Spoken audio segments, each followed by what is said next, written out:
No, right, She okay. ready. So you guys, I saw an article on thegamer.com. Okay. It talked about how certain prison inmates actually have access to video games.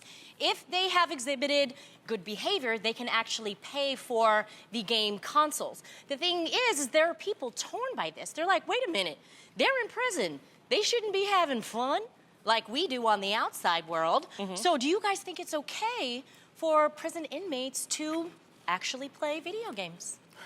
You know, I think it's really for me, I think it's really important with people who are paying the crime, doing the time, being punished, that they are supposed to rehabilitate to come out and coexist with us in society. The worst thing you can do to a person is to leave them stagnant and not be stimulated with their brain. They can go mentally, lonely. They can go in areas where they don't feel supported. So most important thing to me is that there are supplements in prison so that you can stimulate your mind and keep yourself moving and grooving, whether it's working out, reading articles, talking to people, watching The Real. I know a lot of you guys watch The Real out there. So I just want you to be stimulated, but I do think there should be a disciplined time so you're not playing video games all day.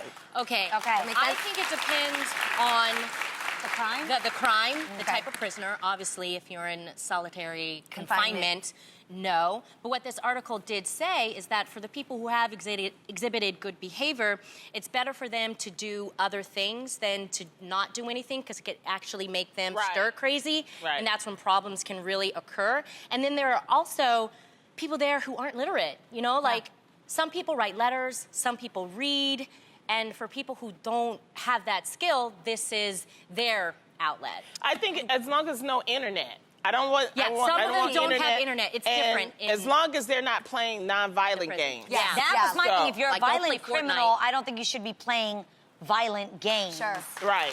And then I was right there with you. Like, if I'm honest, when I first thought about this, I was like, sure, they can play video games. Why not? And then I thought about how would I feel if someone who hurt my family, someone who changed the dynamic of my family's life, took my parent or my mother or my child from me, and then I find out they're in jail playing games. I don't know how that would make me feel. I'm just being like, I really had to think about that. That's why I say it's the type of crime, like for, a serial killer, pedophile. Yeah, I don't want you in there having a great time. This should be a punishment. You hurt people, and they say hurt people, that makes sense.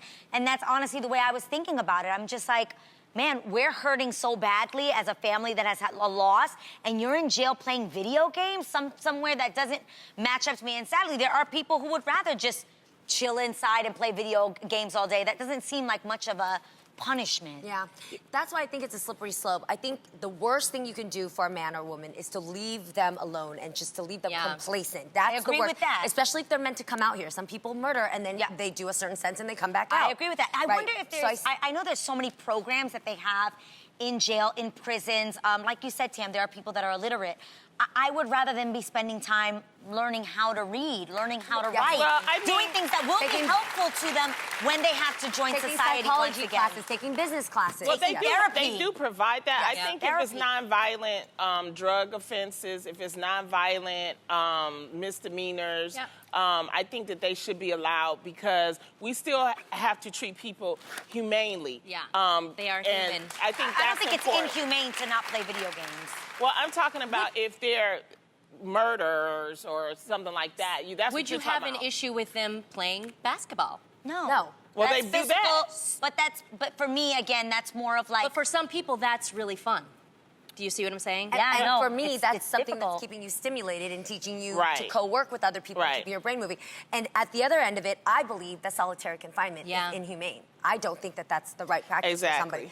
I've had a family member who went through that and is now dealing with PTSD. It made it worse. Completely worse. So I just think at the end of the day, where we do have power in is to support the organizations that are going back to prison and actually helping and tutoring and offering certain resources. You can sell books so that they have updated materials and things like that. So there are other ways. But don't nobody want to be reading no books all the time. Are you kidding? my point. No, that's not true. No, That's what you should be doing, bettering yourself. I sent a Read lot a of book. movie scripts down there because they can't watch movies, and I had like Scarface and cool movies for people to read. Don't let them read Scarface. They doing Come on, for drugs. reading is big. Reading's major. But I think it's awesome when they have programs where they even teach them how to defend themselves legally and learn about the law so that they can defend themselves. Boring. It's boring, but that's what they need to be doing, in my opinion. But they can do that, but they can also have some, you know, I'm saying not like if they're like a serial killer, but depending on what the crime is, I think they should be allowed. And as long as it's not it's not violent. Now you're making me think they shouldn't play basketball, Tamara.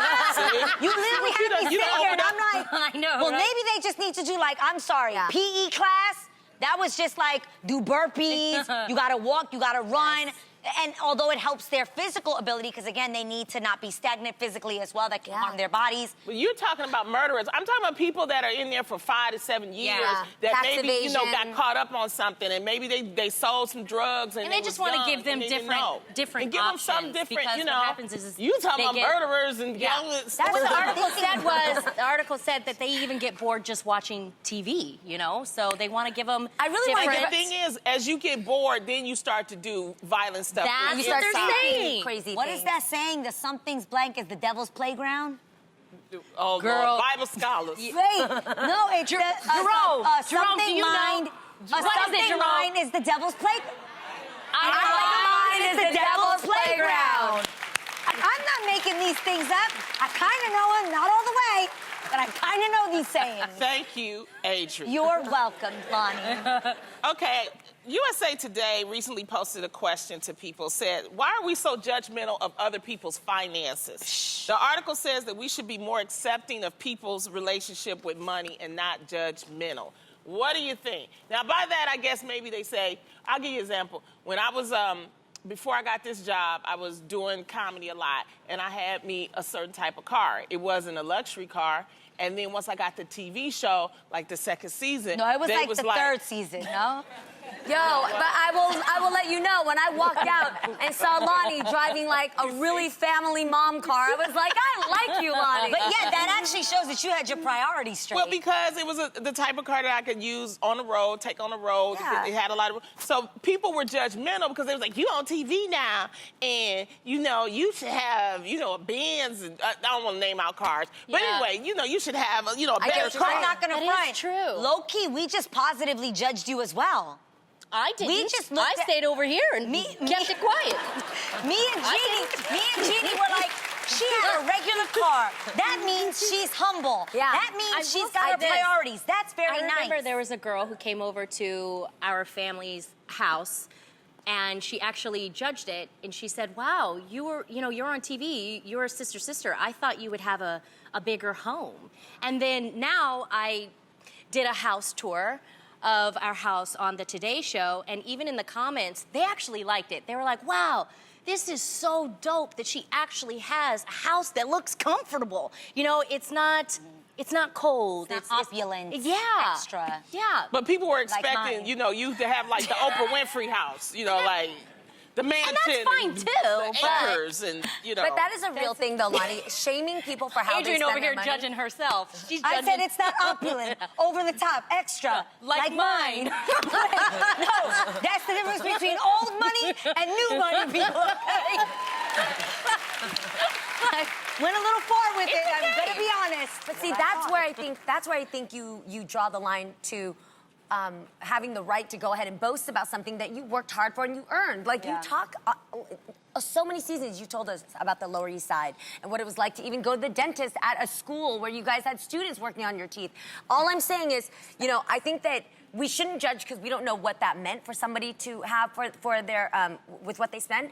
But I do think it's really weird when people shame you for not taking advantage of being able to go the extra mile. Like, I get shamed sometimes by my own friends because I still fly coach if I'm going to different places. I love that. And when people see me, they're like, Jeannie Mai, oh my God, can I take a picture? Oh wait, you're sitting right next to me. Okay, I'll be able to talk to you.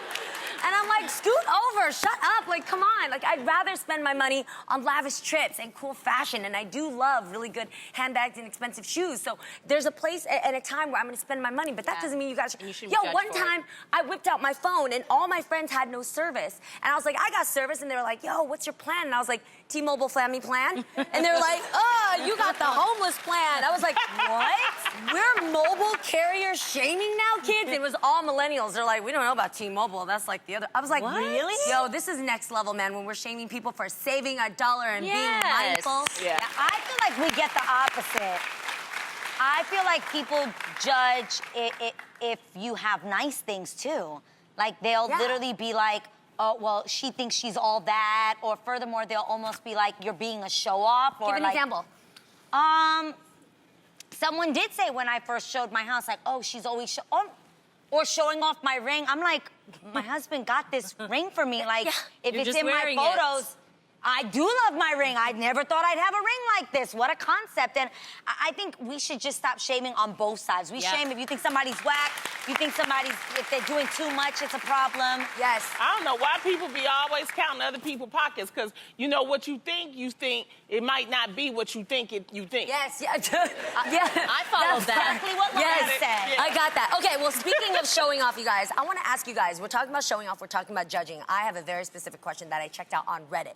So somebody asked a question, is being a show-off a negative thing? That's what okay, I'm so we're saying. jumping right off of this. Yeah. If you've got something you really love, let's say it's your kids and you're constantly showing off your kids' accolades or their achievements. If you've got a dope car, is showing it off, is, posting it on the gram, is telling somebody about it again for maybe the third time, is that a bad thing?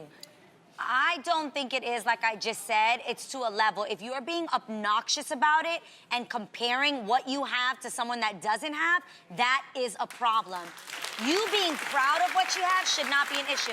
I can't stand it when people are like, Tam shows off her kids and her husband off the time. She's proud of them. She loves them. She has. And I'm just posting. I'm not like saying. It's not showing Although off. I believe he is the best husband and best father in the world, I don't put that We for me. know. I don't put that. You see? I don't put that on my Instagram. The best father and best. Yeah. Really, Tam? I've never said that, have I? But that's not being a show-off. I said he's a good one. I didn't say he's the best in the whole entire world. But guess what? In your mind, if he is, you can say that if you want. Why can't you? Why should you even have to double guess yourself? Don't give her no ideas. You should Don't not have give to her no double ideas. guess yourself to wonder if you can say Don't give her no your ideas. husband's an but amazing honestly, husband and father. it's because, you guys, this is something I actually struggle with. Okay. Living in or growing up in a religious household, we're taught humility, humility, humility, humility. So it's very hard for me to boast something like that. I'd rather have other people say things, about my accolades or, amazing things that have happened in my life. Now, I disagree with that, because especially when you make life choices and you make life decisions, I'm trying, and you hit that's what I'm saying. milestones, I think that sometimes you're the best person to pat yourself on the back. Yeah. And I'm saying that even to the person out there. If you've graduated, you've been taking care of your kids, you opened up a business, you put it out there and you inspire other people. I think the bragginess comes when you're just like, I did it, and look at me. It's how it's done. It's obnoxious. Yeah. But also, would you agree with the fact that if you're putting other people down, like if you're posting on Instagram and you're like, yep, got my husband, where's yours at? Oh, like, yeah. that's whack. Like, that's That crazy. is If you're not like, cool. Psh, Yeah. look at my bomb mansion, you ain't got a house. Like, nobody's saying that. You're I just told my mama, see, mama, look. now, Is that a good one? I'm not gonna, I totally did that when I got into Forbes for my XIXI collection. I posted it on Instagram and I said, Mama, I made it to Forbes. But some people could have seen that as a show-off thing. I'm thinking about it like, yo, I hope that this inspires somebody out there that comes from the projects, from immigrant parents, didn't speak English. Like, Okay, so you can get stuff. You can achieve things. I'm with you on your messaging. Yeah. But when you say obnoxious, I don't know if I agree with that entirely, because I think I can be high-key obnoxious about things that I'm mad proud of. Whether it's what I'm wearing. If I think I look mad fly, I will take several pictures and post them if I want to. Yeah. If I think I worked so damn hard to sit here on this table, I'm gonna tell everybody and your mom to tune in and watch because I worked hard to be here. The difference for me is when whatever it is that you've done reached you to a level that then you're too good for something else. You're too good for other people. If you drive a certain, I don't know, if you hang out with certain famous friends, but you can't go to that party because not a lot of famous people are there, okay? Or if you always wear makeup, so you always look fly, but you can't leave your house because you can't let anybody see what you look like naturally. That's a problem, but that's only something that you can define for yourself. If it starts to define you, you need to look in the mirror and really define what is rich inside. Yes. Yeah. Yeah. Rich in spirit. That's the best kind of rich. Exactly.